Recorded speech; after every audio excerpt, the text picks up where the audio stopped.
নমস্কার, team square চার্জারে আপনাকে স্বাগত জানাই আরেকবার। আমরা টিম স্কেয়ার চার্জার আজ আপনার জন্য নিয়ে এসেছি একটি গ্রাম বাংলার ভৌতিক উপাখ্যান। লেখক সাগর কুমার পাঠকের কলমে বনবরা দেবীর অভিশাপ। আজকের গল্পের সূত্রধার ও গল্প পাঠে আমি অভিক। মুখ্য ভূমিকায় সৌরভ সাহা, শ্রীরূপ, প্রভাকর, বর্ণালী, দিব্যেন্দু দাস, নবস্মিতা, সৌরভ রায়, দিব্যেন্দু গোস্বামী, শুভধর এবং আমি অভিক। শব্দ সংযোজনে দেবরাজ দে, আবহ নির্মাণ কৌশিক বসু, প্রচ্ছদ নির্মাণ রাকিব ফ্রম গল্পাসুর। তাহলে চলুন শুরু করা যাক আমাদের আজকের গল্প। লেখক সাগর কুমার পাঠকের কলমে গ্রাম বাংলার ভৌতিক কাহিনী বনবরা দেবীর অভিশাপ।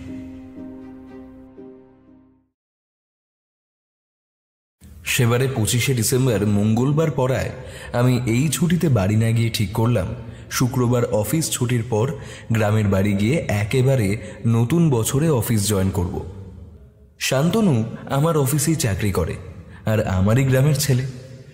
বিশ্বনাথ দার স্কুলের রেজাল্ট বেরিয়ে গেছে, তবু আমরা এই 25শে ডিসেম্বর মেসে থাকবো বলে তিনিও ওই দিন থেকে পরদিন বেরিয়ে যাবেন বলে ঠিক হলো।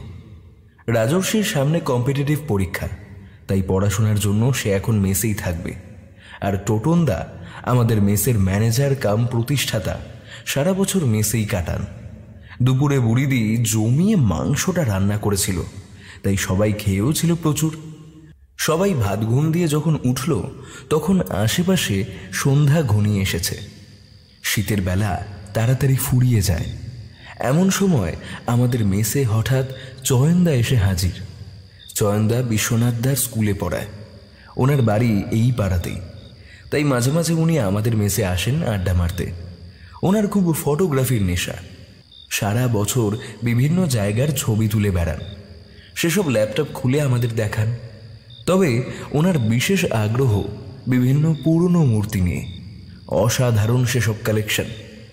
আজ উনি অবশ্য ল্যাপটপ আনেননি, তবে ওনার কাঁধে একটা শান্তিনিকেতনের ঝোলা ব্যাগ। তবে সেই ঝোলা ব্যাগে কি আছে সেই প্রশ্ন করাটা অসভ্যতা হবে ভেবে কেউ কিছু প্রশ্ন করল না। টোটনদা, যে বুড়িদিকে ফুলকপির পকোড়া আর কফি করতে বলে দিই বলে রান্নাঘরের দিকে গেল। আমি হাফ সোয়েটারের উপর একটা শাল জড়িয়ে নিয়ে বসলাম। আজ ঠান্ডাটা জব্বর পড়েছে। বোধহয় এতক্ষণ লেপ মুড়ি দিয়ে শুয়েছিলাম বলেই হয়তো এখন ঠান্ডাটা বেশি লাগছে। আমাদের মেসে একটা তক্তপোষ খালিই থাকে, আমরা সেখানে বসেই আড্ডা মারি। শান্তনু সেই তক্তপোষের ওপর বসে বলল, আজ অনেকদিন বাদে গল্প শুনবো চয়নদার মুখে। রাজর্ষি এবার বেমক্কা বলে বসল, চয়নদা, আপনার ব্যাগে ওটা কি? বিশ্বনাথদা বললেন, চয়ন, আমি তোমাকে ঠিক একই প্রশ্ন করব ভাবছিলাম। চয়নদা কোনো কথা না বলে তক্তপোষে বসে কাঁধ থেকে ঝোলা ব্যাগটা সাবধানে তক্তপোষে নামিয়ে রাখলেন। তারপর ঝোলা থেকে লাল কাপড়ে মোড়া একটা জিনিস বের করলেন। জিনিসটা 8-9 ইঞ্চি লম্বা একটা পাথরের মূর্তি। মূর্তিটির পায়ের কাছটা লাল, সম্ভবত তেল সিঁদুরের প্রভাবে। তবে সেগুলো খুবই পুরনো। মূর্তিটির গঠন খুবই অদ্ভুত। একটা শূকরের পিঠে দেবী বসে আছেন। দেবীর মুখটা মানুষের নয়, বরাহের। দুটো ধারালো দাঁত মুখের দুদিক দিয়ে বেরিয়ে আছে। পুরো মূর্তির রং কালচে হলেও দাঁত দুটোর রং হলদেটে সাদা। দেবীর এক হাতে একটা মুগুরের মতো অস্ত্র, আর এক হাতে তলোয়ার। দেবী যে শূকরটার উপর বসে আছেন সেটা একটা ছোট্ট বেদির মতন অংশে আটকানো। সব মিলিয়ে মূর্তিটা থেকে চোখ ফেরানো যায় না। এমন সময় টোটনদা আর বুড়িদি ঘরে ঢুকল। বুড়িদি 3-4টে প্লেটে পকোড়া নিয়ে এসেছে, আর টোটনদা একটা ফ্লাস্কে কফি আর কয়েকটা কাপ নিয়ে এসেছে। ঘরে ঢুকেই টোটনদা চিৎকার করে উঠলেন, এখানে এই মূর্তিটা এলো কোথা থেকে? আমি এনেছি। কেন? আপনি এই মূর্তিটা কোথা থেকে পেয়েছেন? একজন আমাকে এই মূর্তিটা এনে দিয়েছে। আমি তো বিভিন্ন মূর্তির ছবি তুলি, তাই আমার কাছে এসেছিল ওটা বিক্রির জন্য। আপনি ওটা কিনেছেন নাকি চয়নবাবু? বললেন টোটনদা। টোটনদার মতো সদা হাস্যময় লোককে আমি এর আগে এত উত্তেজিত হতে দেখিনি। আরে না না, পাগল নাকি? লোকটা আমার কাছে বিক্রির জন্যই এনেছিল, কিন্তু যা দাম বললো তাতে আমার পক্ষে কেনা সম্ভব নয়। তাছাড়া আমার হাত এখন একদম খালি। এদিকে আমার ভালো ক্যামেরাটা কদিন বিগড়েছে, ওটা সারাতে দিয়েছি। কাল পরশুর মধ্যে ওটা সারিয়ে দেবে বলেছে, তারপর ওটার ছবি তুলে ফেরত দিয়ে দেব। তার জন্য অবশ্য বেটাকে পয়সা দিতে হয়েছে। বুড়িদি এবার ঝাঁঝিয়ে বলল, ওসব গপ্প টপ্প পরে করবে, তার আগে এগুলো সব খেয়ে নাও দেখি বাপু, না হলে আবার বলবে বুড়ি দিয়ে আমাদের ঠান্ডা ঠান্ডা পকোড়া খাওয়ালো। শান্তনু টোটনদার থেকে ফ্লাস্কটা নিয়ে কাপে কফি ঢালতে লাগলো। বুড়িদি এবার, তোমরা খাও, আমি আরেক কোলা বেজে আনি গরম গরম বলে বিদায় নিল। রাজর্ষি টোটনদার হাত থেকে কফির কাপটা তুলে নিল। আমরাও সবাই কফি আর পকোড়া খেতে লাগলাম। শান্তনু এবার টোটনদাকে বলল, তুমি হঠাৎ মূর্তিটা দেখে এভাবে খেপে গেলে কেন টোটনদা? টোটনদা একটু চুপ থেকে বলল, আজ থেকে প্রায় 27 বছর আগে এরকমই একটা মূর্তি আমি দেখেছিলাম। এটা দেখে তার কথা মনে পড়ে গেল। কেন, কি হয়েছিল? সেই মূর্তি ঘিরে কোনো গল্প আছে বুঝি? আমি প্রশ্ন করলাম। টোটনদা বলল, দেখো স্বাগত, তোমরা হয়তো ভাবছো আমি কোনো গল্প বলবো, কিন্তু বিশ্বাস করো সে জিনিস গল্প নয়। আজ থেকে অতদিন আগেও এই মূর্তি ঘিরে যে রহস্য দানা বেঁধেছিল তা আমার আজও স্পষ্ট মনে আছে। বলুন না সেই রহস্যের কথা। অনুরোধ করল রাজর্ষি। একটু চুপ থেকে কাপের বাকি কফিটা এক চুমুকে শেষ করে শুরু করলেন টোটনদা। আমি তখন কলেজ পাশ করে বসে আছি। তখন এক জায়গায় চাকরির সুযোগ পেলাম, পার্মানেন্ট নয়, কন্ট্রাকচুয়াল। কাজটা জঙ্গলে করতে হবে। কন্ট্রাকচুয়াল হলেও মাইনে যা দেবে তখন তা আমার কাছে অনেক। কাজটাও খুব ইন্টারেস্টিং, তোমরা শুনলে অবাক হবে। কি কাজ টোটনদা? বললেন চয়নদা। জঙ্গলে জরিপের কাজ। তাছাড়া পুরনো গাছ কেটে ফেলা ও নতুন গাছ লাগানোরও বরাত পেয়েছে আমাদের কোম্পানি। তখন এখনকার দিনের মতন স্যাটেলাইট বা কম্পিউটারের এত বেশি ব্যবহার ছিল না। সুন্দরবন অঞ্চলে তখন এই কাজ করা ছিল বেশ সাহসের কাজ, তবে আমার বেশ লাগতো। সকালবেলা খাবার দাবার আর জল নিয়ে বেরিয়ে পড়তাম, আর সন্ধ্যা হওয়ার আগেই ফিরে আসতাম আমরা। সারাদিনের হাড় ভাঙা খাটুনির পর এসে খেয়ে দিয়ে ঘুমিয়ে পড়তে বেশি সময় লাগতো না। পরদিন আবার খুব ভোরে রেডি হয়ে বেরিয়ে পড়তে হতো। বেশ লাগছিল আমার, নতুন একটা অভিজ্ঞতাও হচ্ছিল।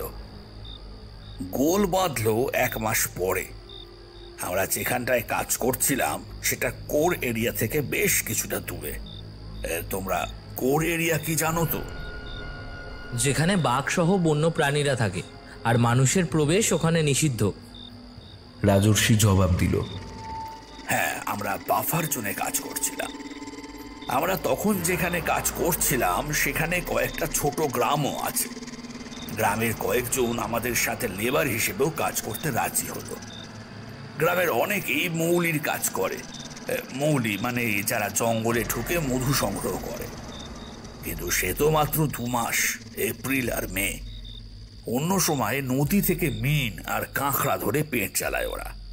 কেউ আবার শহরে এসে শ্রমিক হিসেবে কাজ করত। ওদের মধ্যে লাকড়ু বলে একটা ছেলের সাথে আমার খুব ভাব হলো। আমারই বয়সী, খুব হাসি খুশি আর সরল একটা ছেলে। আচ্ছা, গোল বাঁধার কথা কি বলছিলে? শান্তনু টোটনদাকে কথার মাঝে বাধা দিয়ে জিজ্ঞেস করল।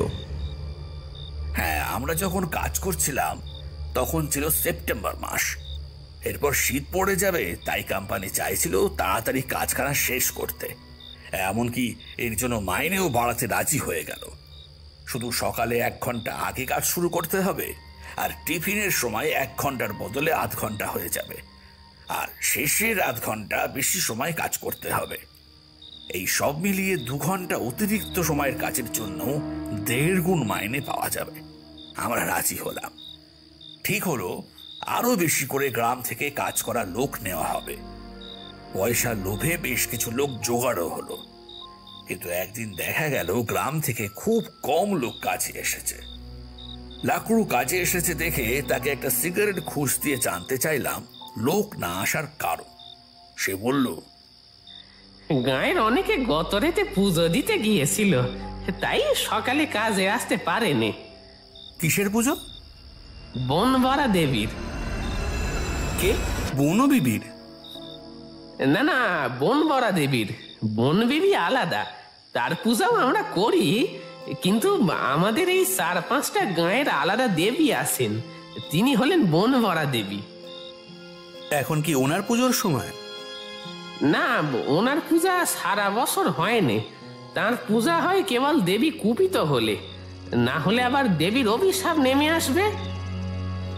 মানে দেবী কি কুপিত হয়েছেন নাকি? হ্যাঁ, তাই তো ওনাকে সন্তুষ্ট করার জন্য পুজো দিতে হয়েছে। তুমি যাওনি কেন পুজো দিতে? আমি এক সন্তান, তাই এক সন্তান হলে সে দেবীর পূজায় অংশগ্রহণ করতে পারেনি। আজ যারা কাজে এসে তারা সবাই এক সন্তান। এ আবার কেমন নিয়ম? আমি অবাক হয়ে প্রশ্ন করলাম তাকে। আসলে দেবী বড় ভয়ঙ্কর, তাই এই নিয়ম বানানো হয়েছে। তুমি বলছিলে দেবী কুপিত হয়েছে, কিভাবে বুঝলে সেটা? আসলে আমাদের গায়ে না কদিন ধরেই রেতে নানান সমস্যা হচ্ছে। রেতে গায়ে বন্য শুকরের উপদ্রব খুব বেড়ে গেছে। এছাড়াও গায়ে মানুষের আর্তনাদ শোনা যাচ্ছে। ইতিমধ্যে 2 জন নিখোঁজও হয়েছে। এ সবই দেবীর অভিশাপের কারণে হচ্ছে। এইসব ঘটনার সঙ্গে বনবরা দেবীর সম্পর্ক আছে বুঝি? হ্যাঁ, আসলে বন্য বরাহ হলো দেবীর অবতার। এই বন্য বরাহরাই আমাদের গ্রামকে রক্ষা করে, কিন্তু দেবী যদি কুপিত হন তবে এই বরাহরাই আমাদের শাস্তি দেয়। গত কদিন ধরে গাঁয়ে যা সব ঘটনা ঘটছে তাতে মনে হচ্ছে দেবী কুপিত হয়েছেন। গাঁয়ে 2 জন গতকাল নিখোঁজ হয়েছে। ওরা অনেক রেতে নেশা করে বাড়ি ফিরত, কিন্তু কাল রেতে আর ফেরেনি। দেখো, হয়তো কোথাও নেশা করে পড়ে আছে। আরে সব জায়গায় তন্ন তন্ন করে খোঁজা হয়েছে। সবচেয়ে বড় কথা, ওরা সেদিন নেশা না করেই জঙ্গলের দিকে চলে গেছিল। তারপর ওদের আর কোনো খোঁজ পাওয়া যায়নি। আমাদের গাঁয়ের গুণিন বলেছেন বড়া দেবী নাকি কুপিত হয়েছে, কেউ তারে নির্ঘাত জাগ্রত করেছে, তাই এই অবস্থা। জাগ্রত মানে? আমি প্রশ্ন করলাম। এমন সময় ম্যানেজার এসে আমাদের ধমক দিয়ে বলল, তখন থেকে দেখছি তোমরা কাজ না করে গল্প করছো। তারপর উনি আমাদের 2 জনকে 2টো দলে কাজ করতে পাঠিয়ে দিলেন। আমরা ভাগ হয়ে কাজ করলেও আমার মন পড়ে রইল বাকি কথা শোনার জন্য। দুপুরে খাওয়ার সময় আরেকটা অদ্ভুত কথা শুনলাম। আশেপাশে গ্রামে নাকি বাঘের উপদ্রব শুরু হয়েছে। গ্রামের পাশেই একটা জলাশয়ের ধারে বাঘের পায়ের ছাপ পাওয়া গেছে। বনরক্ষীরা সেই পায়ের ছাপ সংগ্রহ করবেন, তবে এখান থেকে কয়েকজনকে তাদের কাজে সাহায্য করার জন্য নেবেন। ম্যানেজারকে কটা লোক দিতে বলা হয়েছে। তার জন্য অবশ্য কোম্পানিকে টাকা দেওয়া হবে, আর যারা কাজে যাবে তাদের আলাদা করে বকশিশও দেওয়া হবে। ম্যানেজার জানালেন যারা এই কাজে যাবে তাদের আর এখানে বিকেলে কাজ করতে হবে না, ওখানে কাজ মিটলেই ছুটি। পয়সা সেই একই দেওয়া হবে, উপরন্তু বকশিসটাও পাওয়া যাবে। লাকড়ু লাফ দিয়ে আমার পাশে চলে এসে আমার হাত ধরে ম্যানেজারের সামনে হাজির হয়ে বলল, আমরা যাব। ম্যানেজার বোধহয় ভাবলো আপদ বিদায় হলো, ফাঁকিবাজ দুটো গেলেই ভালো। আমাদের নিয়ে 4 জন ওখান থেকে বনরক্ষীদের দলের সঙ্গী হলো। আমাদের কাজ খুব সহজ। মিষ্টি জলের জ্যারিকেন আর প্লাস্টার অফ প্যারিসের প্যাকেটগুলো বয়ে নিয়ে যাওয়া। তখন এত ট্র্যাপ ক্যামেরা ছিল না। প্লাস্টার অফ প্যারিসের ছাঁচে বাঘের পায়ের ছাপ তোলা হতো, আর নোনা জলে প্লাস্টার অফ প্যারিস গলে না বলে সেগুলো সঙ্গে করে নিয়ে যেতে হতো। লাকড়ু যখন আমার হাত ধরে ম্যানেজারের কাছে নিয়ে গিয়েছিল তখন আমি অবাক হলেও কিছু বলিনি, কারণ আমি জানতাম ওর নিশ্চয়ই কিছু একটা প্ল্যান আছে। তাই চুপচাপ দলের সাথে নাম লেখালাম। ও খালি একবার আমার পাশে এসে ফিস ফিস করে বলল, আজ তুমি আমার বাড়িতে থাকবা। যেখানে বাঘের পায়ের ছাপ পাওয়া গেছে তার পাশেই আমার গাঁ। আজ তোমায় সব বলবো। আর গুনিন আমার কাকা হয়, তার কাছে তোমায় নিয়ে যাব। তুমি ম্যানেজারকে জানিয়ে দাও। ম্যানেজারকে জানিয়ে দিতে উনি এক কথায় রাজি হয়ে গেলেন, কারণ আমি ছাড়া বাকি তিনজনই গ্রামের লোক।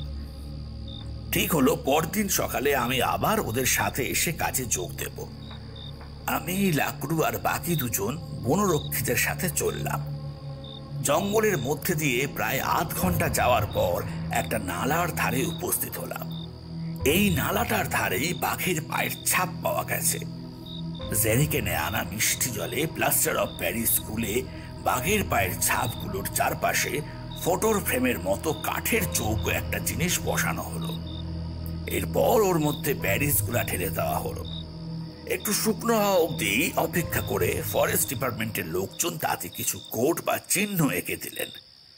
আমরা অপেক্ষা করছিলাম ছাপটা আরো শুকনো হওয়া অবধি।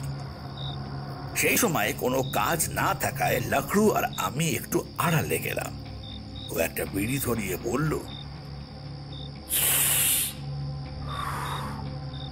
বাঘটা ছেলে বাঘ। কি করে বুঝলে? ছেলে বাঘের পায়ের ছাপ সরানো হয়, মানে একটু বর্গাকার ধরনের। আর মেয়ে বাঘের ছাপ একটু লম্বাটে ধরনের, মানে সরু হয় আর কি।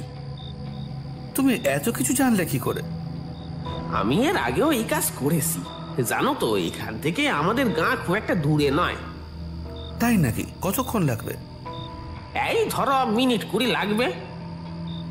সব কাজ মিটে গেলে আমি লাকড়ুর সাথে তার গ্রামের পথে রওনা হলাম। চুপ করে সন্ধ্যা নেমে এসেছে। লাকড়ু হঠাৎ বলল, আমার না খুব বড় বাইরে পেয়েছে, তুমি একটু দাঁড়াও, আমি কাজ সেরে আসি।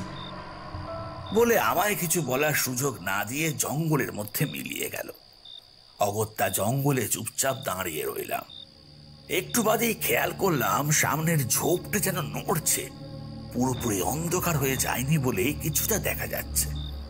আমি পাশ থেকে একটা শক্ত ডাল কুড়িয়ে নিলাম। যেই আসুক তাকে অন্তত এক ঘাত দিতে পারবো। সেই লাঠিটা দিয়ে সামনের ঝোপে একটা বাড়ি দিলাম। তারপরই দেখলাম একটা বন্য শূকর। লালচে ধূসর লোমে ঢাকা তার চেহারা, তবে সবচেয়ে ভয়ঙ্কর তার ধারালো বাঁকানো দাঁত দুটো। শুনেছি এই দাঁতের ভয়ে বাঘ নাকি তাকে ঘাঁটায় না। কুতকুতে কালো দুটো চোখ দিয়ে সে আমাকে জরিপ করতে লাগলো। হঠাৎ আমার কি খেয়াল হলো, আমি আমার লাঠিটা তার দিকে ছুঁড়ে মারলাম। কি আশ্চর্য, শূকরটা অদৃশ্য হয়ে গেল। বিষয়টা আমার কাছে অস্বাভাবিক লাগলো এই কারণে যে প্রাণীটা বেমালুম অদৃশ্য হয়ে গেলেও কোনো গাছের পাতা পর্যন্ত নড়ল না। অথচ ওটা যেখানে দাঁড়িয়েছিল সেখানে অনেক ঝোপঝাড়। তাহলে ব্যাপারটা বোধগম্য হওয়ার আগেই সেই দিক থেকে লাকড়ু বেরিয়ে এলো, মুখে একগাল হাসি নিয়ে। ওকে সব বললাম। ও শুনে একটু গম্ভীর হয়ে গেল, তারপর বলল, চলো, আর দেরি করা যাবে না। গল্প করতে করতে আমরা ওর বাড়িতে পৌঁছে গেলাম। সন্ধ্যায় চিংড়ি ভাজা আর গুড় দেওয়া চা খেয়ে ওর মায়ের সাথে গল্প করতে লাগলাম। লাকড়ু কোথায় যেন গিয়েছিল। একটু বাদেই বেশ বড় বড় 4-5টা কাঁকড়া নিয়ে হাজির। রাতে ওর মায়ের হাতের কাঁকড়ার ঝাল দিয়ে মোটা লাল চালের ভাত খেয়ে রাতে শোবো ভাবছি। ও বলল, টুটন, রাতে ঘুমাস না, বের হব। খালি মাকে কিছু বলবি না কিন্তু। ততক্ষণে আমরা তুমি থেকে তুইয়ে নেমে এসেছি, আর ও আমায় বরাবরই টুটন বলে ডাকতো। একটু রাত হলে ও আমায় ডেকে দিল। আমার একটু চোখটা লেগে গিয়েছিল। ও ডাকতেই ধর্মর করে জেগে উঠলাম। ওর মা সারাদিনের পরিশ্রমের পর অঘরে ঘুমোচ্ছে। পা টিপে টিপে আমরা দরজা ভেজিয়ে বাইরে বেরিয়ে এলাম। চারপাশে ঘুটঘুটে অন্ধকার। আশেপাশে ঝিঁঝির ডাক শোনা যাচ্ছে। ও আমার হাত ধরে কিছুক্ষণ হাঁটার পর আমার হাতটা ছেড়ে একটা বিড়ি ধরালো। আমায় একটা বিড়ি দিল। বিড়ি ধরানোর সময় দেশলাইয়ের আলোতে ওর মুখটা যেন অন্যরকম লাগছিল। ও আমার হাতে একটা ঠোঙা দিল, বলল, ধর এটা, যখন চাইবো দিবি। তারপর আবার হন হন করে হাঁটা লাগালো। আমি ওর সাথে তাল মিলিয়ে চলতে গিয়ে হাঁপিয়ে যাচ্ছিলাম। বললাম, এত রাতে কোথায় যাচ্ছিস? আসতে চ। ও বলল, আর দেরি হলে কিন্তু পূজা দেখতে পাবি না। কার পুজো? বনবরা দেবীর। তোর না পুজো দেওয়া বারণ, তুই এক ছেলে বলে। আরে তাই তো তোকে নিয়ে যাচ্ছি, তোরা তো দুই ভাই, তাই তো বলেছিলি তোর পূজা দেওয়া দরকার, তাই আজ রাতে তোকে ডেকে নিয়ে যাচ্ছি। এই ঠোঙায় কি আছে? এই তো কন্দমূল, কর্পূর আর শুকনো হলুদ, এগুলো দিয়েই দেবীর পূজা হয়। একটু বাদেই আমরা জঙ্গলের মধ্যে একটা ফাঁকা জায়গায় এসে পড়লাম। জায়গাটায় দুটো পাশাপাশি বট গাছ মিলে বেশ একটা ছাউনির সৃষ্টি করেছে। মোটা মোটা ঝুড়িগুলোর মাঝখানে একটা বড় ফাঁকা মতন জায়গা, যেন একটা দরজার মতন। গাছ দুটোর সামনে বেশ কয়েকজন পুরুষ মানুষ দাঁড়িয়ে। হলুদ কাপড় পরা একজন একমাথা চুলওয়ালা লোক হাতের মধ্যে জ্বলন্ত কর্পূর নিয়ে সেই ফাঁকা অংশের সামনে আরতি করছেন।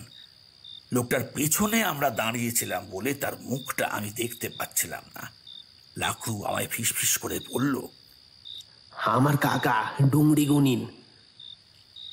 এমন সময় দেখলাম সেই গুণিন মুখ দিয়ে উলুধ্বনির মতো একটা একটানা শব্দ করতেই দাঁড়িয়ে থাকা লোকজনও হাতে কর্পূর নিয়ে তাতে আগুন ধরিয়ে একই রকম শব্দ করতে লাগলো।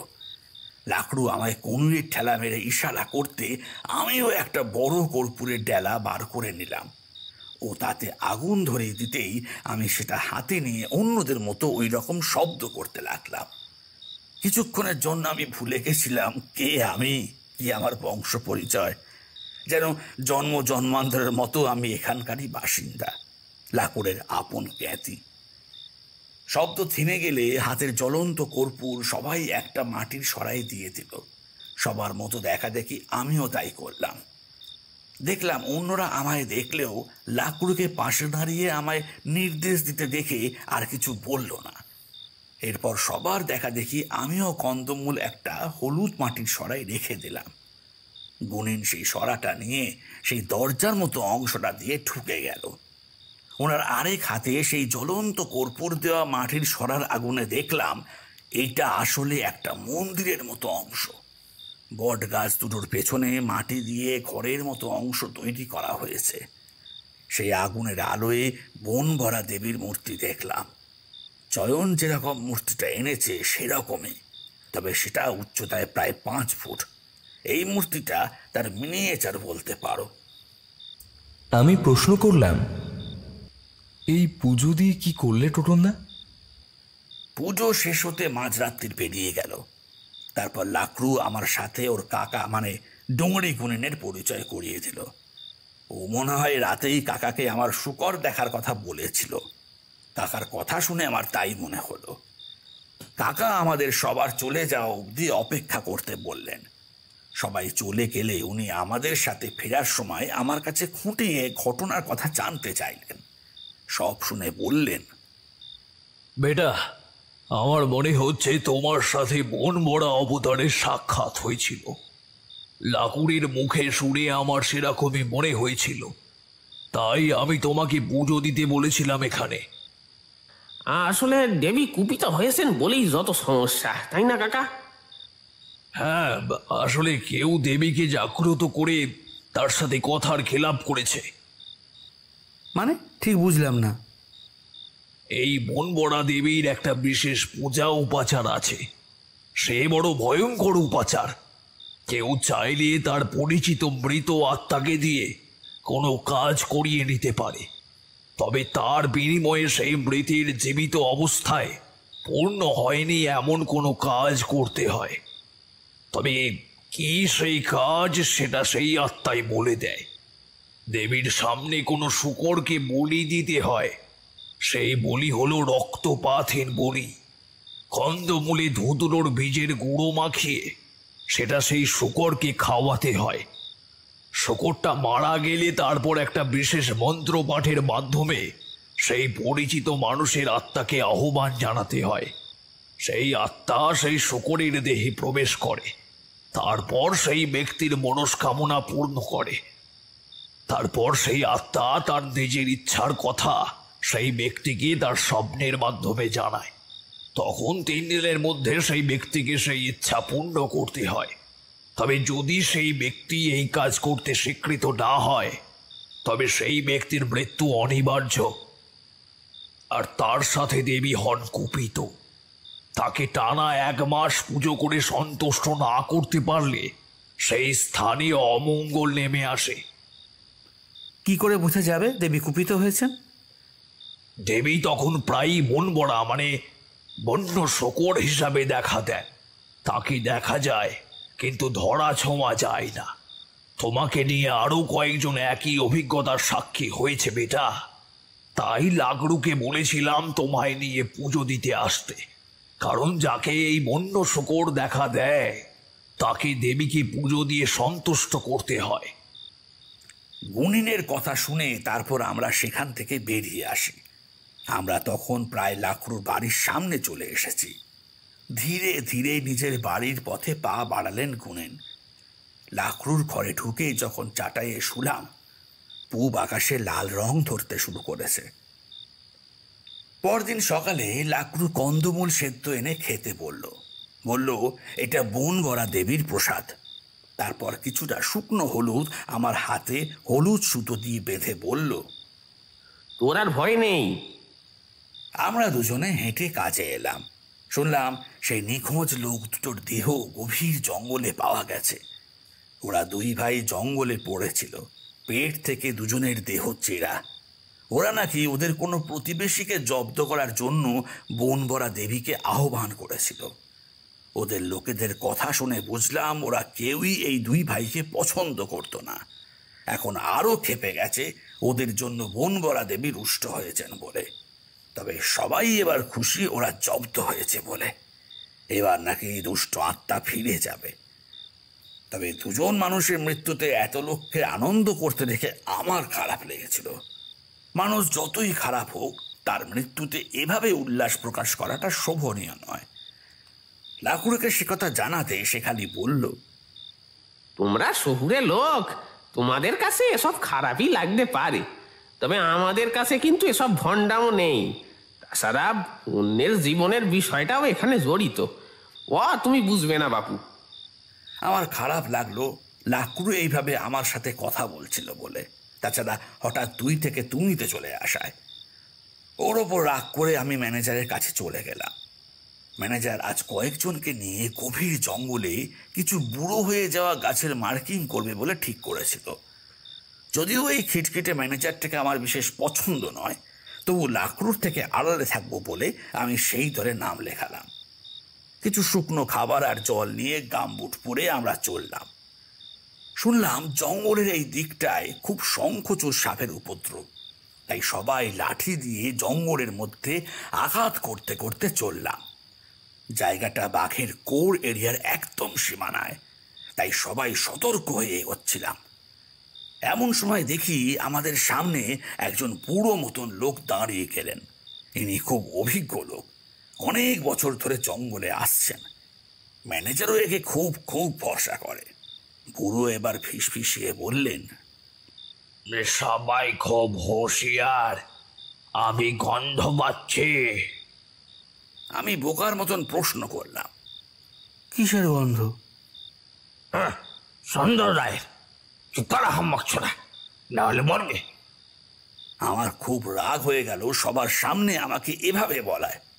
সুন্দর রায় মানে যে বাঘ সেটা আমি জানি, কিন্তু এইভাবে সবার সামনে আহাম্মক না বললেই কি চলছিল না?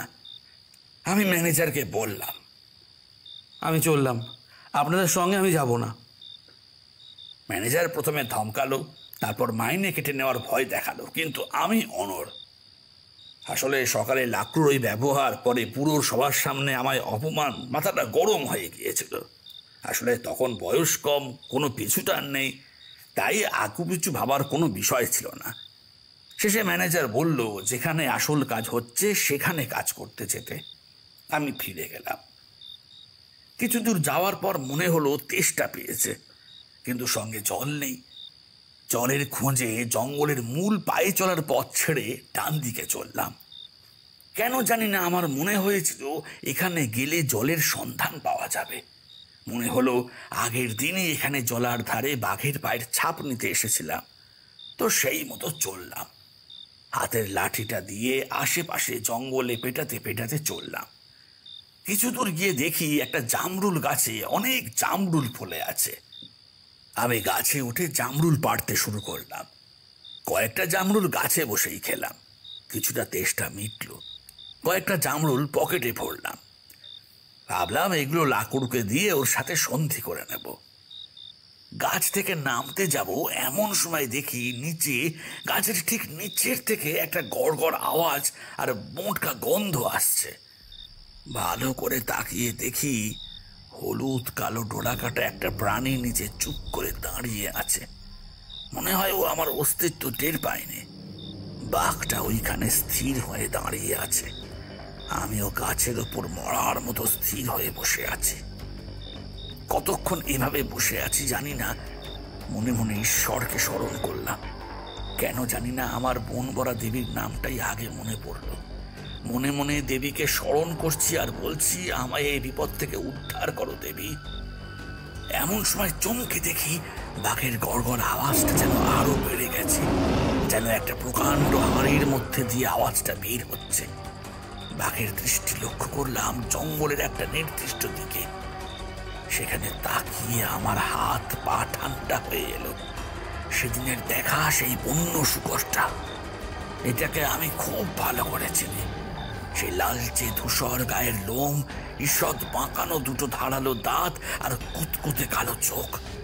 বিশাল চেহারা সেই শুকরটাকে দেখে বাঘ বাবাজি এবার পিছু হটলেন। তারপর মুখ ঘুরিয়ে এক লাফে অদৃশ্য হয়ে গেলেন।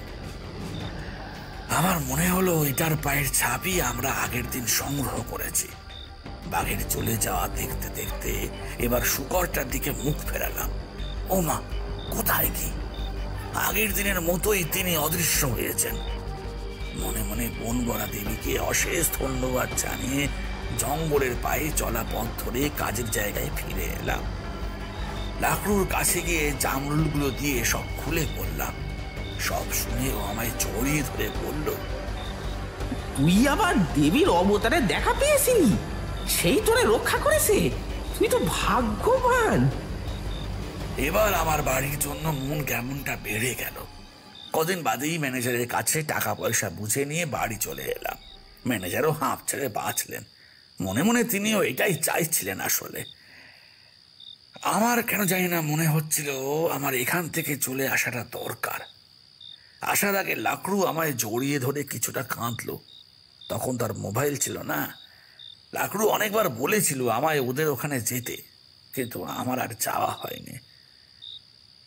আজ এই মূর্তিটা দেখে লাকড়ুর কথা আবার মনে পড়ল। আচ্ছা চয়ন, যে লোকটা তোমার কাছে এই মূর্তিটা এনেছিল তার সাথে আমায় একবার দেখা করে দিতে পারবে? সে নিশ্চয়ই ওই গ্রামের লোক। তার কাছে লাকড়ুর খোঁজ পাওয়া যাবে নিশ্চয়ই। সে তো কাল সন্ধ্যাবেলায় আমার কাছে আসবে বলেছে মূর্তিটা ফেরত নিতে। ভাবছি মূর্তিটা আরও কদিন রাখবো আমার কাছে। ক্যামেরাটা এখনো সারিয়ে দেয়নি। তাহলে কাল সন্ধ্যায় আমি তোমার বাড়ি যাচ্ছি। নিশ্চয়ই। আমার বাড়ি এখন একদম খালি। বউ ছেলেকে নিয়ে বাপের বাড়ি গেছে। তবে আমি কফিটা কিন্তু ভালোই বানাই। সবাই মিলে আসুন না কাল। ঠিক আছে, আমি তবে উঠছি। কাল সন্ধ্যাবেলায় দেখা হচ্ছে। পরদিন সন্ধ্যাবেলা আমি অফিস থেকে ফিরে টোটনদার সাথে চয়নদার বাড়ি গেলাম। বিশ্বনাথ দা সকালেই বেরিয়ে গেছেন নিজের বাড়ির উদ্দেশ্যে।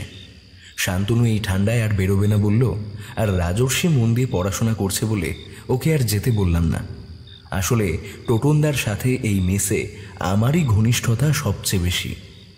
চয়নদার বাড়ি আমি এর আগেও এসেছি, তবে টোটনদা আসেনি। দোতলার ঘরে চয়নদার বৈঠকখানা, তাই সরাসরি ওখানেই গেলাম। বুড়ো চাকরকে বোধহয় বলা ছিল আমরা আসব, তাই বিনা বাক্য ব্যয়ে সে আমাদের দরজা খুলে দিল। ঘরে ঢুকে দেখি চয়নদার পাশে সোফায় একজন বসে আছেন। বয়স 55 বা তার বেশি। লোকটার গায়ের রং কালো, দোহারা পাকানো চেহারা, মাথায় কাঁচা পাকা কোকড়া চুল আর মুখে সাদা কালো খোঁচা খোঁচা দাড়ি আর গোফ। পরনে খাঁটো ধুতি আর ফতুয়া। তবে লোকটার তীক্ষ্ণ দৃষ্টি বলে দেয়, লোকটাকে যত বোকাশোকাই মনে হোক, সে কিন্তু রীতিমতো বুদ্ধি ধরে। আমি লোকটাকে দেখছিলাম, হঠাৎ পাশ থেকে টোটনদা লাকড়ু বলে চিৎকার করে উঠতেই লোকটা আমাদের দিকে তাকালো। তারপর সোফা থেকে দ্রুত উঠে এসে টোটনদার কাছে চলে আসলো। কয়েক মুহূর্ত টোটনদার মুখের দিকে তাকিয়ে লোকটা বলল, টুটন, তুই এখানে? আমি আর চয়নদা মুগ্ধ দৃষ্টিতে দেখতে লাগলাম দুই পুরনো বন্ধুর মিলন দৃশ্য। খুব ভালো লাগছিল আমার। এরপর দুজন আমাদের উপস্থিতি প্রায় পুরোপুরি ভুলে গিয়ে নিজেদের মধ্যে কথা বলতে লাগলো। আমি সোফায় বসে সেগুলো দেখে বেশ মজা পাচ্ছিলাম। চয়নদা ঘর থেকে বেরিয়ে কোথায় যেন গেলেন। সবার সম্বিত ফিরল যখন চয়নদা ট্রেতে করে 4 কাপ কফি আর কিছু কেক নিয়ে ঘরে ঢুকে বলল, সবাই কফি আর কেক খেয়ে নিন, তারপর কথা হবে। সবাই খেতে খেতে গল্প করতে লাগলাম। চয়নদা বলল, এই মূর্তিটা আমি আরো কয়েকদিন রাখবো। আমার ক্যামেরাটা এখনো সারিয়ে দেয়নি। যদি বলো আমি তোমায় আরো কিছু টাকা দিতে পারি। না না, টাকা লাগবে না। আপনি টুটনের বন্ধু, আপনি কদিন রাখুন, তবে খুব সাবধানে রাখবেন মূর্তিটা। আমি প্রশ্ন করলাম, লাকড়ুদা, আপনি এই মূর্তিটা কিভাবে পেলেন? টোটনদার মুখে শুনেছি আসল মূর্তিটা অনেক বড়। ঠিকই শুনেছ, এই মূর্তিটা আমার কাকা মানে ডুংরি গুনিন বানিয়েছিলেন। কাকার যখন বয়স হয়ে যায় তখন কাকার হাঁটা চলা করতে পারতেন না। টুটন চলে আসার 5 বছরের মধ্যেই কাকার এই অবস্থা হয়ে যায়। তখন কাকা একজন কারিগরদের দিয়ে এই মূর্তিটা বানিয়ে নিজের ঘরেই বনবরা দেবীর পূজার ব্যবস্থা করেন। কাকা তারপর আমাকে এই পূজার সব নিয়মও শিখিয়ে দেন। এর কয়েক বছর বাদে কাকা মারা যান। তখন এই মূর্তির রক্ষণাবেক্ষণের দায়িত্ব এই আমার উপরেই এসে পড়ে। এতদিন যথাসাধ্য এর সেবা করেছি, কিন্তু কয়েক মাস আগে এই মূর্তিটারে নিয়ে খুব বিপদে পড়ি। কি বিপদ লাকড়ু? টোটনদা প্রশ্ন করে। কিছুদিন আগে আমার কাছে আমার গাঁয়ের কয়েকজন লোক আসে। এদের যে সর্দার, তাকে আমি খুব ভালো করেই চিনি। খুব বদমাইশ লোক। বেটা ডাকাতির অভিযোগে জেলও খেটেছে। কানা ঘুষায় শুনেছি ও আবার দলবল নিয়ে নাকি ডাকাতির মতলব করছে। তা সে এসে আমায় বলে বনবরা দেবীর মূর্তিটা নাকি তার চাই, আর তার সাথে এই দেবীকে কি করে জাগ্রত করতে হয় সেটাও তাদের নাকি শিখিয়ে দিতে হবে। আমাকে এজন্য অনেক টাকা দেবে বলেছে, আর যদি রাজি না হই তাহলে আমার নাকি বিপদ। আমি বাপু একলা মানুষ, কাউকে কিছু না বলে আমি সেই রেতেই গ্রাম ছাড়ি। কলকাতায় আমার এক পরিচিত মানুষের কাছে উঠি। পরে এই বাবুর কথা জানতে পেরে মূর্তিটা এখানে রেখে যাই। দেখুন মশাই, টাকা রোজগার আমার উদ্দেশ্য নয়। মূর্তিটা যাতে সুরক্ষিত থাকে সেটাই আমার উদ্দেশ্য। আমার মনে হয় মূর্তিটার খোঁজে ওরা আমার এখানেও হামলা করতে পারে। আপনাদের এখানে ওদের আসার সাহস হবে না। তুমি নিশ্চিন্ত থাকো লাকড়ু, এই মূর্তিটা এখানে সযত্নে থাকবে। কাজ মিটলে এটা আমি আমার ব্যাংকের লকারে রেখে আসবো। সে না হয় হবে, কিন্তু মূর্তিটা এখন একবার ভালো করে দেখা যাবে? প্রশ্ন করলো টোটনদা। চয়নদা এবার আলমারি থেকে লাল কাপড়ে মোড়া মূর্তিটা নিয়ে এলেন। কাপড় খুলে সাবধানে বার করলেন সেই অদ্ভুত মূর্তিখানা। ঘরের এলইডি আলোয় ঝলসে উঠল বরাহের মুখের সেই হলদেটে সাদা বাঁকানো দাঁত জোড়া। আমার চোখ পড়ল মূর্তি ঢাকার সেই লাল কাপড়ের দিকে। কাপড়টার ভেতর দিকে হলুদ অক্ষরে কিছু যেন লেখা রয়েছে। লেখাটার বর্ণমালার সাথে বাংলা হরফের কিছু মিল থাকলেও পুরোপুরি বোঝা যাচ্ছে না। আমি জানতে চাইলাম, লাকড়ুদা, এগুলো কি লেখা আছে? ভদ্রলোক একটু চুপ করে থেকে জবাব দিল, এটা দেবীর জাগরণ মন্ত্র, কিছু পূজা উপাসার আর এই মন্ত্র পাঠের মাধ্যমে দেবীকে জাগ্রত করা যায়। এত সুন্দর পরিবেশটা এবার বদলে গেল চয়নদার ফোনটা কর্কশ করে বেজে ওঠায়। বর্তমান পরিবেশে এই মোবাইলটা যেন পুরোপুরি বেমানান। চয়নদা ফোনটা রিসিভ করলেন। হ্যালো, হ্যাঁ চয়ন সরকার বলছি। আপনি কে বলছেন? লালবাজার? হ্যাঁ বলুন। হ্যাঁ হ্যাঁ, অয়ন আমার ভাই, কিন্তু সে তো এখানে এখন থাকে না। কি? কখন? কিভাবে? হ্যাঁ হ্যাঁ হ্যাঁ,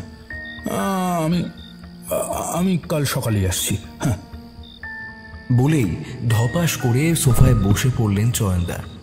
হাত থেকে মোবাইলটা ঠক করে মাটিতে পড়ে গেল।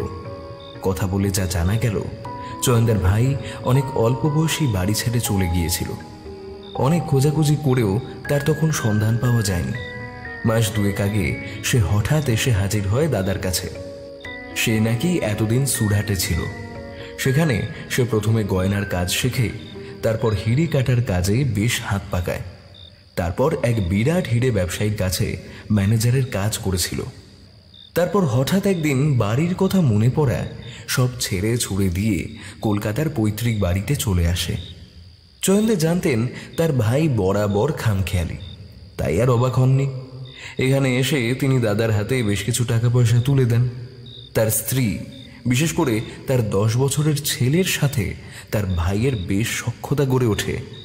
তার স্ত্রীও তার এই খামখেয়ালি কিন্তু আপন ভোলা দেওরটিকে বেশ যত্নআত্তি করতেন, বিশেষ করে যখন তিনি জানলেন তার দেওরটির কাছে বেশ মোটা টাকা আছে।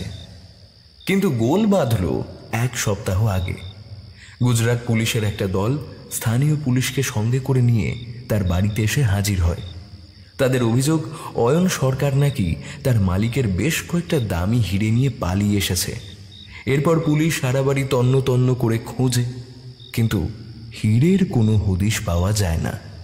পুলিশ চলে যায় বটে, কিন্তু কলকাতা শহরের বাইরে যাতে সে না যায় তার নির্দেশ দিয়ে যায়। এরপর চয়নদার সাথে তার ভাইয়ের খুব ঝগড়া হয়। চয়নদা ভাইকে বাড়ি ছেড়ে চলে যেতে বললে সেও এই বাড়িতে তার অধিকারের কথা জানায়।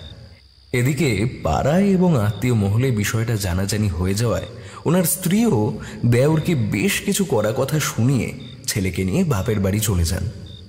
এরপর অয়নও এই বাড়ি ছেড়ে চলে যায়। কোথায় গেল কিছু জানেন?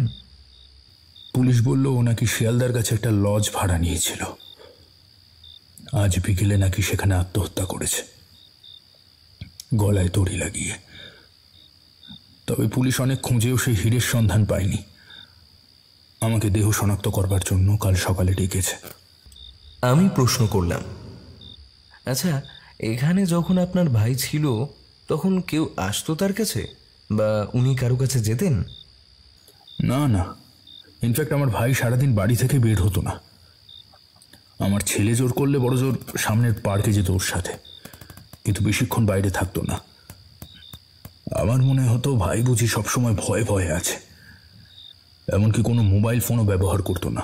বলেছিল আসার সময় নাকি মোবাইলটা ট্রেনে খোয়া গেছে, কিন্তু নতুন করে মোবাইল কানেকশন নেওয়ার কোনো চেষ্টা করেনি। আমিও আর ও নিয়ে বেশি মাথা ঘামাইনি। সারাদিন বসে বসে টিভি দেখত, এমনকি আমার ছেলের সাথে বসে কার্টুন দেখত। এই নিয়ে আমার মিসেস কতদিন ঠাট্টা করেছে, ও গা করেনি। সারাদিন রিমোট হাতে নিয়ে সোফায় বসে ঘন্টার পর ঘন্টা টিভি দেখত। খবর, সিনেমা, কার্টুন, কোনো বাছবিচার ছিল না। আমি সারাদিন নিজের কাজে ব্যস্ত থাকতাম। সত্যি বলতে কি, ও যেই বাড়িতে আছে সেটাই মাঝে মাঝে ভুলে যেতাম।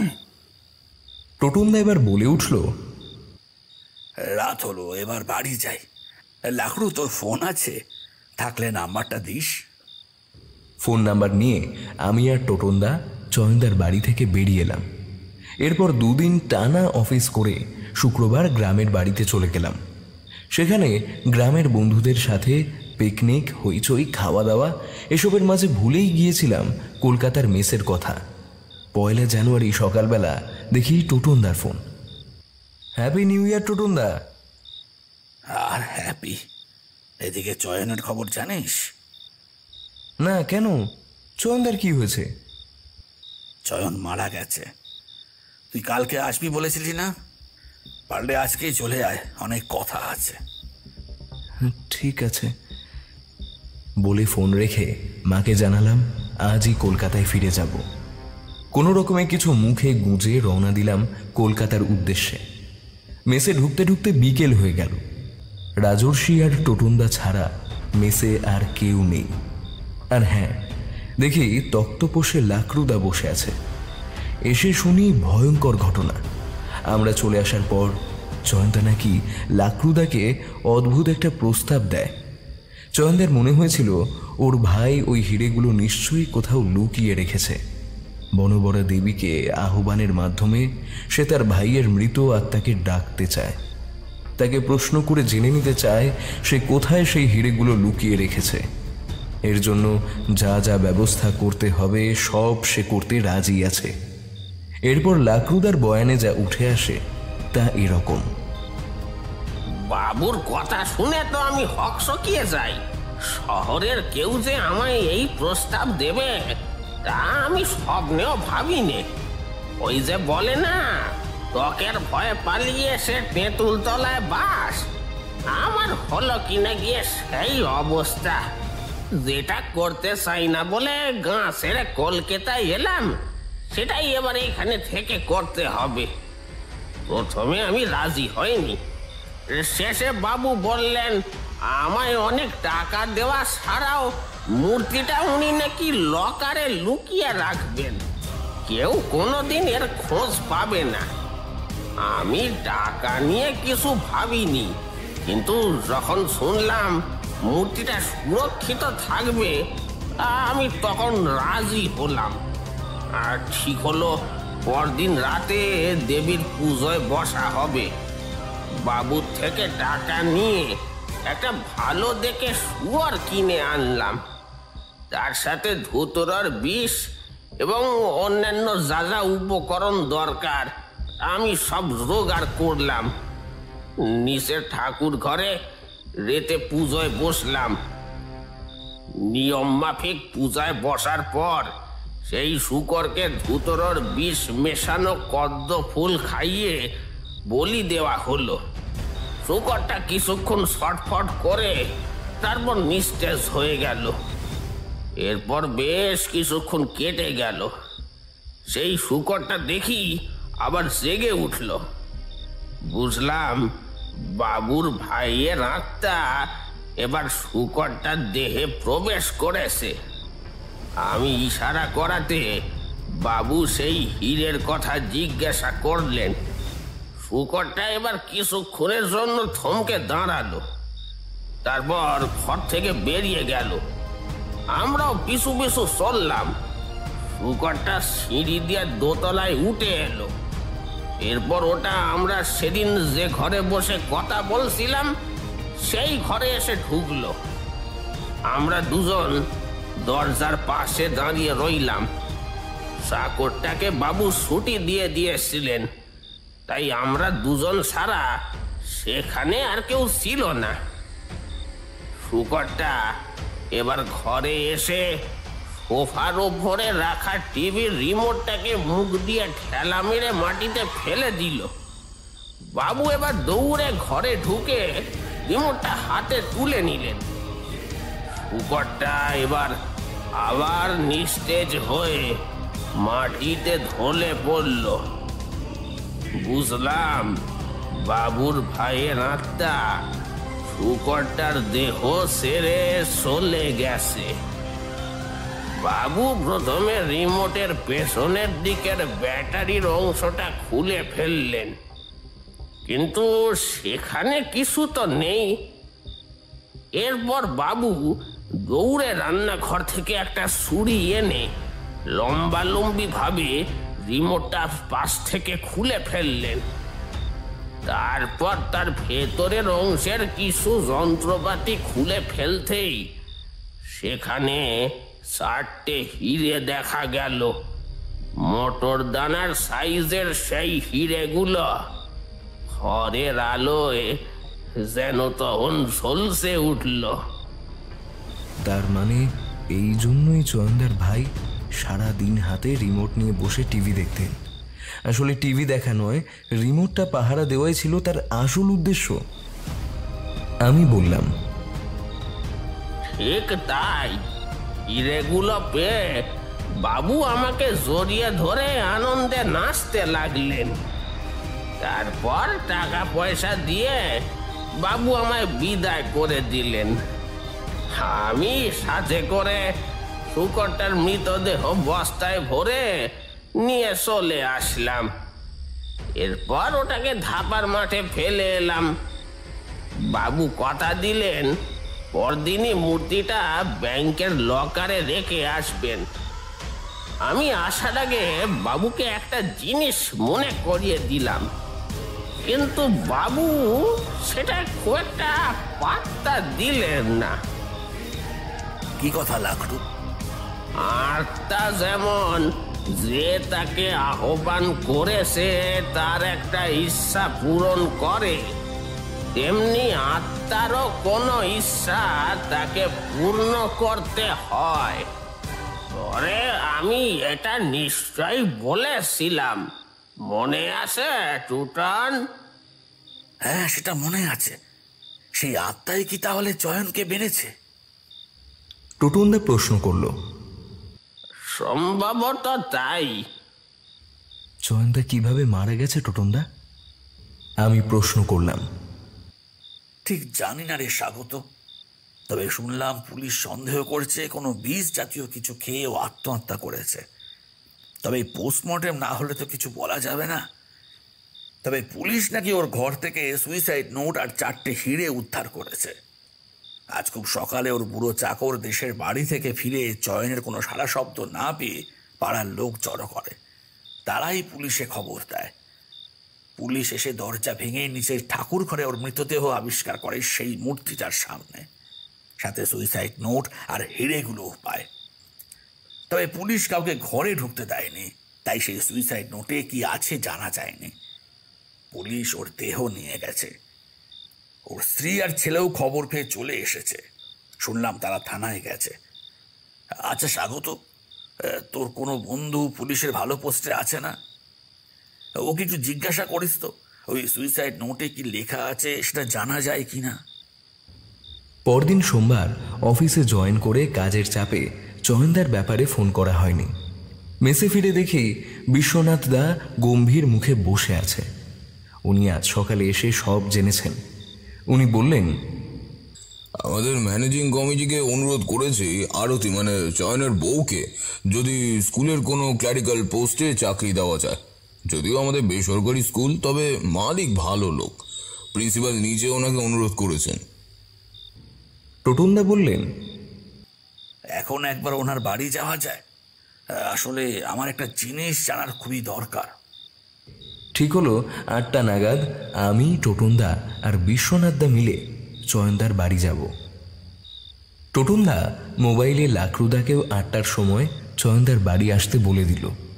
সেই মতো আমরা সবাই সেখানে গেলাম। বুড়ো চাকর আমাদের নিয়ে দোতলার সেই ঘরে গেল। গিয়ে দেখলাম আরতি বৌদি পাথরের স্থির মূর্তির মতো বসে আছেন। উনার পাশে ওদের 10 বছরের ছেলেটাকে দেখে বড্ড মায়া হলো আমার।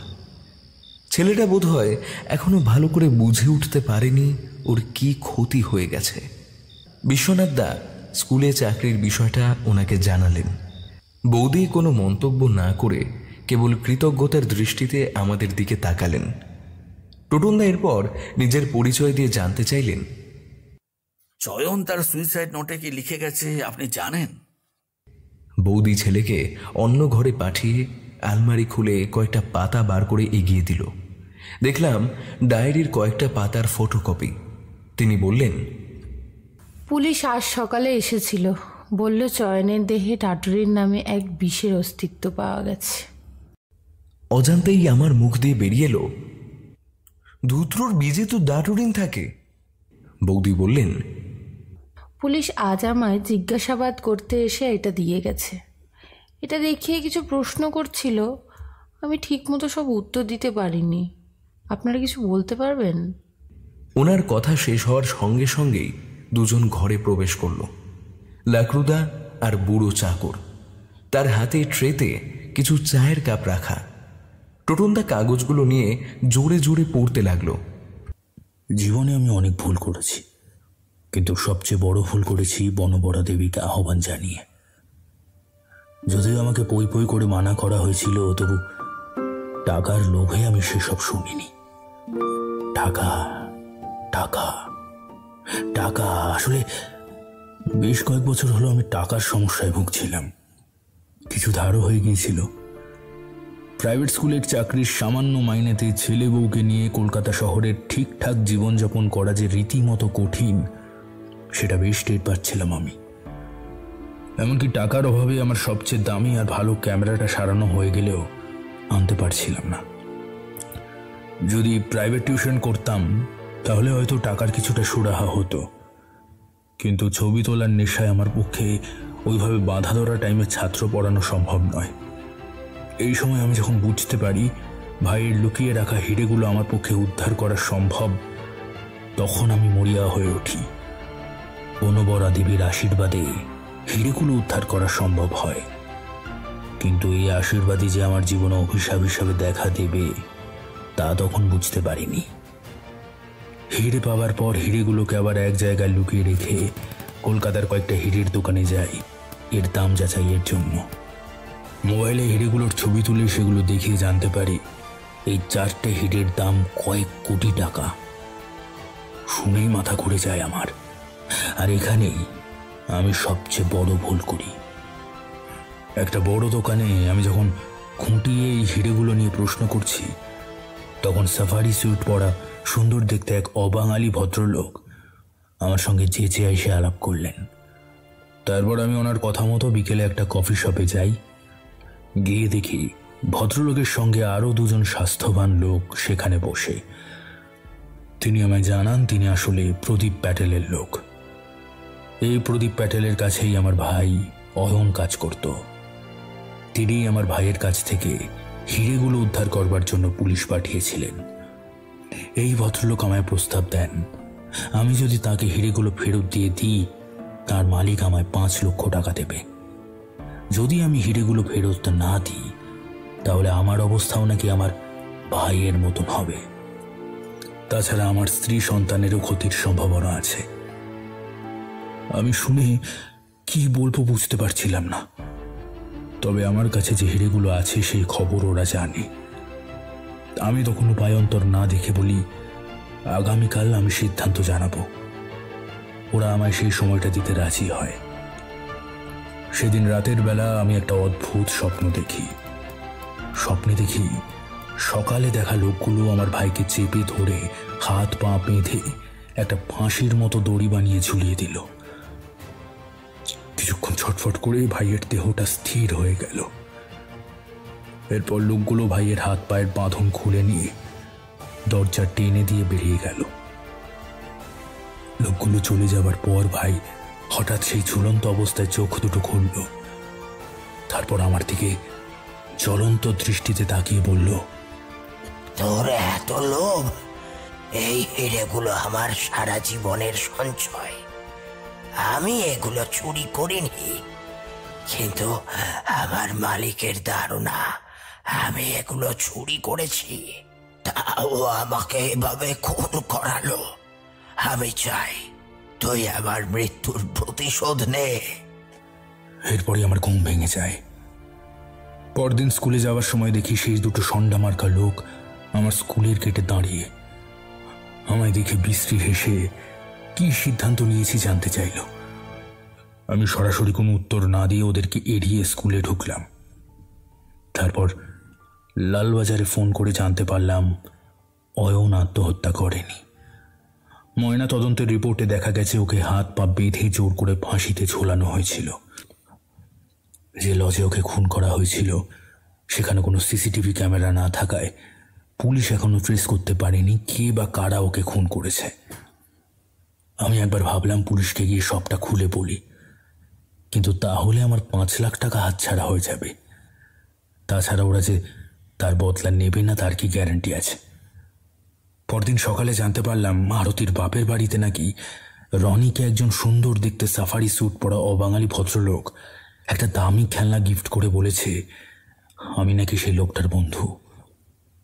লোকটার চেহারার বর্ণনা শুনে বুঝলাম সেই অবাঙালি লোকটা আরতির বাপের বাড়িতে গিয়েও হাজির হয়েছে। সেই লোকটা বলেছিল সেই হিরের দোকানে গিয়ে হিরেটা দিয়ে আসলেই নাকি আমায় দোকান থেকে 5 লাখ টাকা দেওয়া হবে। কিন্তু আমি ঠিক ভরসা পাচ্ছিলাম না, যদি আমায় ওই হিরে চুরি কেসে ফাঁসিয়ে দেয়। লোকগুলোর কোনো ভরসা নেই, কি করব কিচ্ছু ভেবে পাচ্ছিলাম না। সেদিন আর সারাদিন ঘরের বাইরে গেলাম না। রাতে ঘুমোতেই অয়ন আবার স্বপ্নে এসে দেখা দিল। সেই একই রকমের দৃশ্য, গলায় দড়ি দিয়ে ঝুলন্ত অবস্থায় ঝুলতে ঝুলতে তার চোখ দুটো খুলে গেল।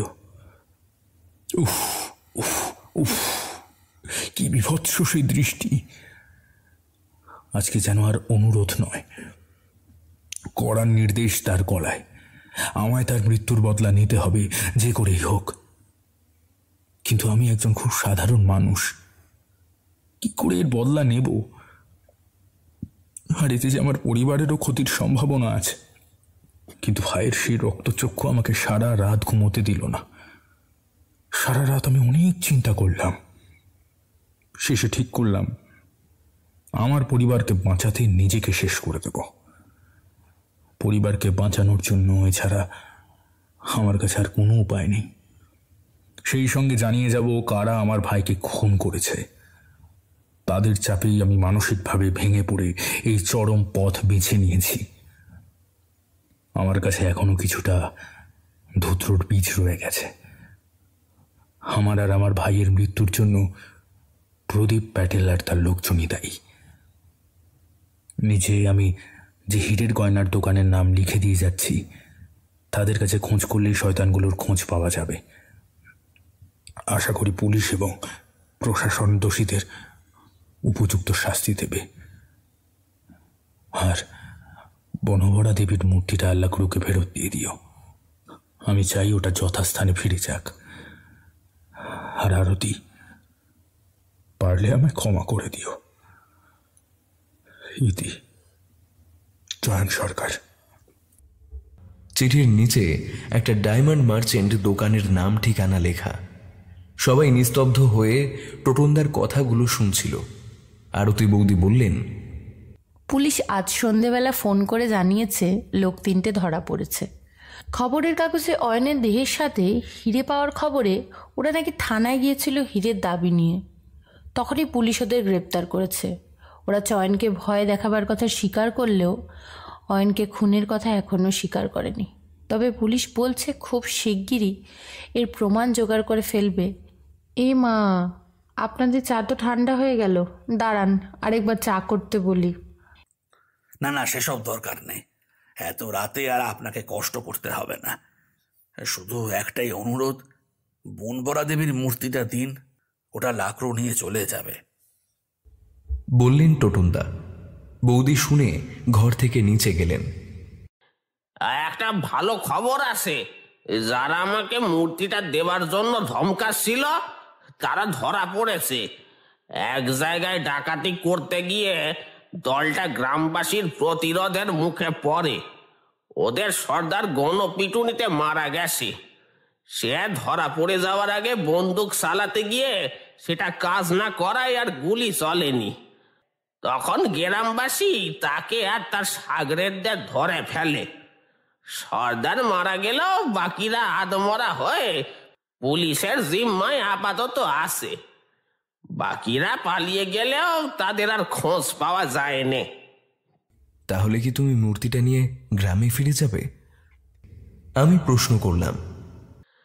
আর সেই ইচ্ছা ছিল, কিন্তু বুধনের জন্য সাহস পাচ্ছি না। বুধনকে? বিশ্বনাথ দা প্রশ্ন করলেন।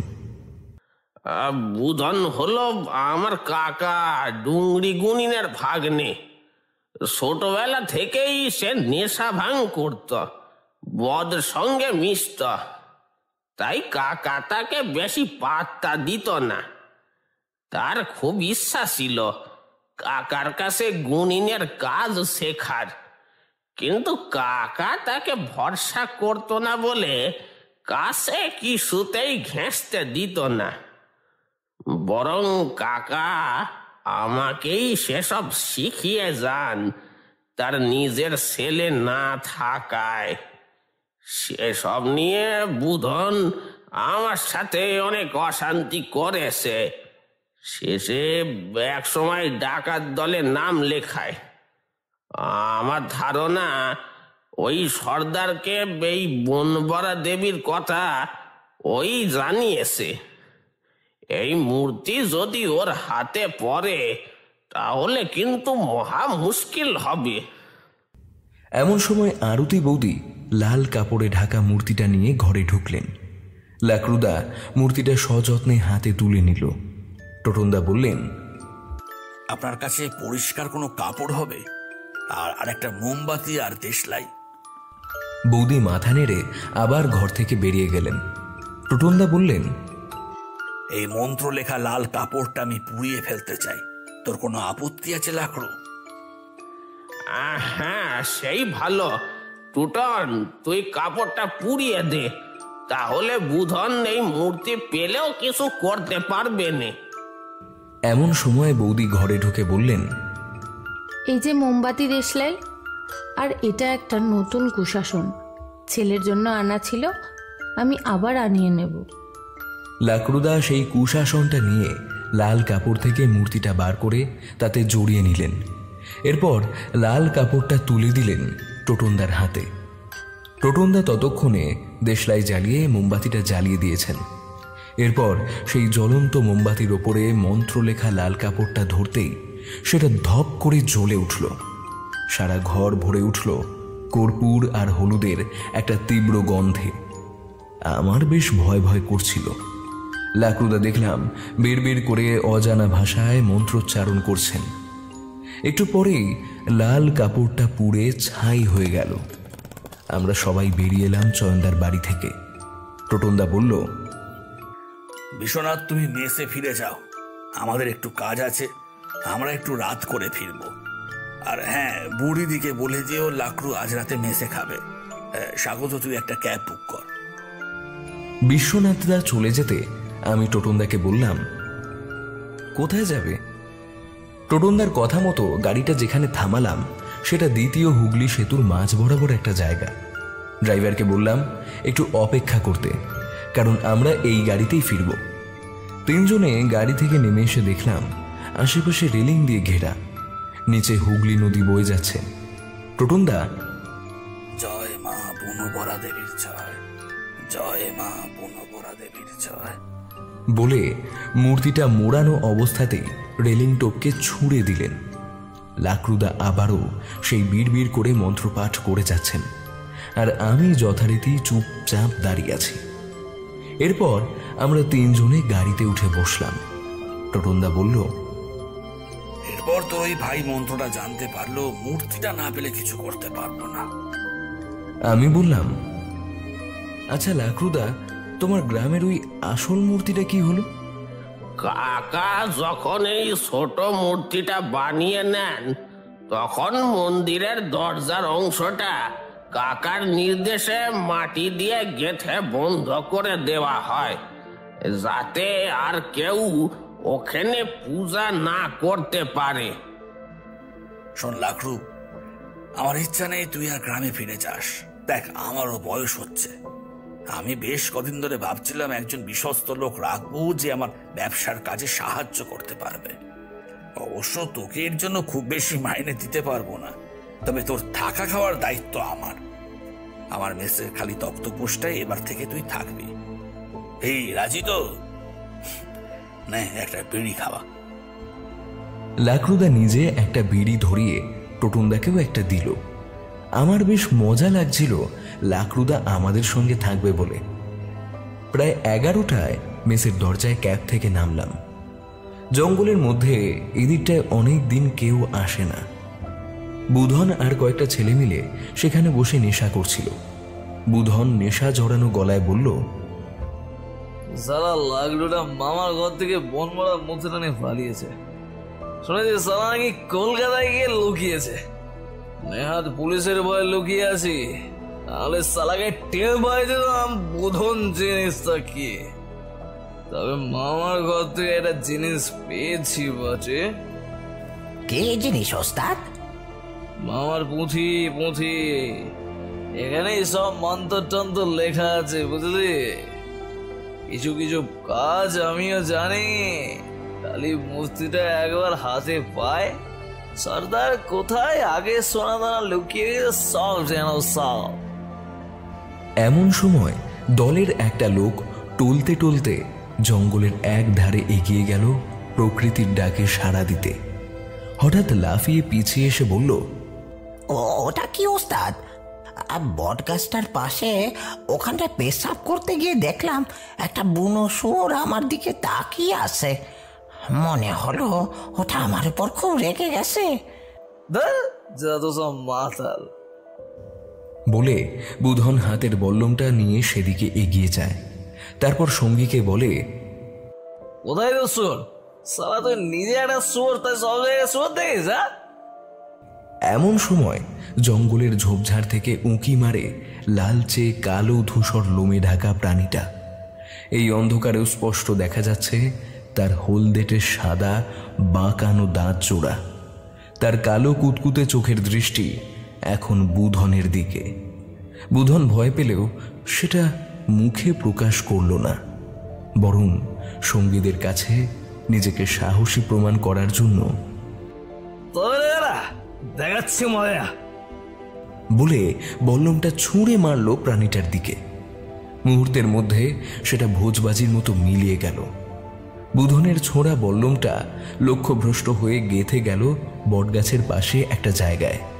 বুধন বল্লমটা ফেরত নেওয়ার জন্য এগিয়ে গেল। দেখল সেটা বটগাছটার পাশে যেখানে আটকে আছে সেটা একটা মাটির দেওয়াল। বল্লমটা টেনে নিতেই বেশ কিছুটা শুকনো মাটি ঝরে পড়ল সেখান থেকে। সেখানে একটা মুঠো পরিমাণ গর্ত সৃষ্টি হয়েছে। বল্লম দিয়ে খুঁচিয়ে সেই গর্তটার পাশের মাটি ঝরাতে লাগলো। ইতিমধ্যে বুধনের সঙ্গীরাও তার পাশে এসে হাজির হয়েছে।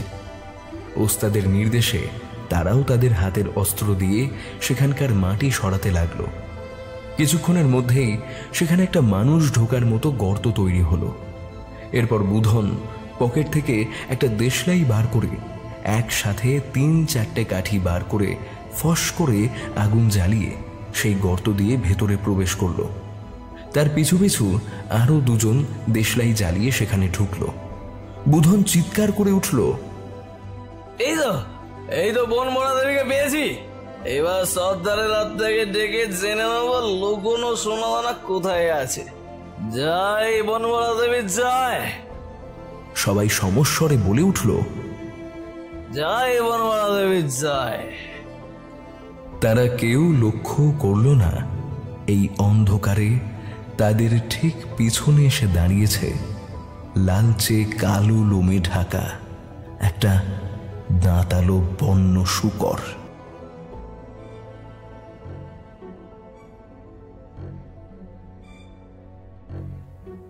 শেষ হলো বনবরা দেবীর অভিশাপ। গল্পটি কেমন লাগলো অবশ্যই জানান আমাদের কমেন্ট বক্সে। ভালো লাগলে অবশ্যই লাইক, শেয়ার ও সাবস্ক্রাইব করতে ভুলবেন না। দেখা হচ্ছে আগামী আরেকটি গল্পে। ততক্ষণ ভালো থাকুন, সুস্থ থাকুন। ধন্যবাদ।